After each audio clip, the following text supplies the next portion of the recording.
ಎಲ್ಲರಿಗೂ ನಮಸ್ಕಾರ. ನಾನಿವತ್ತು ಅವರೆಕಾಳು ಸಾಂಬಾರು ಮಾಡ್ತಾಯಿದ್ದೀನಿ. ಇದಕ್ಕೆ ಒಂದು ಬಾಣಲಿಲಿ ಶುಂಠಿ, ಬೆಳ್ಳುಳ್ಳಿ, ಒಂದು ಈರುಳ್ಳಿ ಹಾಕ್ಕೊಂಡು ಹುರ್ಕೊಳ್ಳಿ. ಮುಂಚೆನೇ ನಾನೊಂದು ಸ್ವಲ್ಪ ಗಸಗಸೆನ ಹುರಿದು ಜಾರ್ಗೆ ಹಾಕ್ಕೊಂಡು ಇಟ್ಕೊಂಡಿದ್ದೀನಿ. ಈಗ ಒಂದು ದೊಡ್ಡ ಟೊಮೆಟೊ ಹಾಕ್ಕೊಂಡು ಹುರ್ಕೊಳ್ಳಿ. ಒಂದೆರಡು ಹಸಿಮೆಣ್ಸಿನ್ಕಾಯಿ ಹಾಕ್ಕೊಂಡಿದ್ದೀನಿ. ಈಗ ಇದಕ್ಕೇ ಸ್ವಲ್ಪ ಕಾಯಿ ತುರಿ ಹಾಕ್ಕೊಂಡು ಫ್ರೈ ಮಾಡ್ಕೊಳ್ಳಿ. ಇದು ಫ್ರೈ ಆಗ್ತಿದ್ದಂಗೆ ಸ್ವಲ್ಪ ತಣ್ಣಗಾಗಕ್ಕೆ ಬಿಟ್ಬಿಡಿ. ತಣ್ಣಗಾದ್ಮೇಲೆ ಒಂದು ಜಾರ್ಗೆ ಹಾಕ್ಕೊಂಡು ನುಣ್ಣಗೆ ರುಬ್ಕೊಳ್ಳಿ.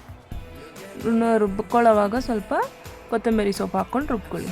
ಈಗ ಕುಕ್ಕರಲ್ಲಿ ಸ್ವಲ್ಪ ಎಣ್ಣೆ ಹಾಕ್ಕೊಂಡು ಒಂದು ಸ್ಪೂನ್ ಸಾಸಿವೆ ಹಾಕ್ಕೊಳ್ಳಿ, ಹಿಂಗೆ ಹಾಕ್ಕೊಳ್ಳಿ, ಕರಿಬೇವು ಹಾಗೂ ಈರುಳ್ಳಿ ಹಾಕ್ಕೊಂಡು ಒಗ್ಗರಣೆ ಕೊಡಿ. ಸ್ವಲ್ಪ ಬಾಡಿಸ್ಕೊಂಡು ಈರುಳ್ಳಿನ ಅವರೆಕಾಳು ಹಾಕ್ಕೊಳ್ಳಿ. ನಾನಿಲ್ಲಿ ತರಕಾರಿ ಆಲೂಗಡ್ಡೆ, ಕ್ಯಾರೆಟು ಹಾಗೂ ಬೀನ್ಸ್ ತೊಗೊಂಡಿದ್ದೀನಿ. ಇದು ಫ್ರೈ ಆಗ್ತಿದ್ದಂಗೆ ಸ್ವಲ್ಪ ಅರಿಶಿನ ಪುಡಿ ಹಾಕ್ಕೊಂಡು ಹುರ್ಕೊಳ್ಳಿ.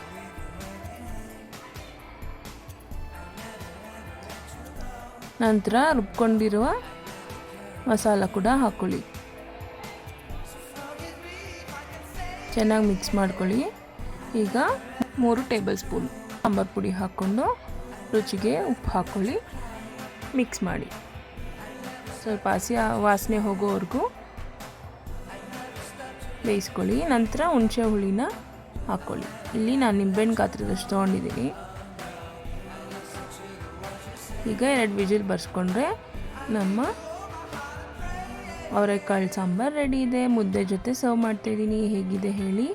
ಇನ್ನು ನನ್ನ ಚಾನಲ್ ಯಾರೆಲ್ಲ ಸಬ್ಸ್ಕ್ರೈಬ್ ಆಗಿಲ್ಲ ಬೇಗ ಬೇಗ ಸಬ್ಸ್ಕ್ರೈಬ್ ಆಗಿ. ಧನ್ಯವಾದಗಳು.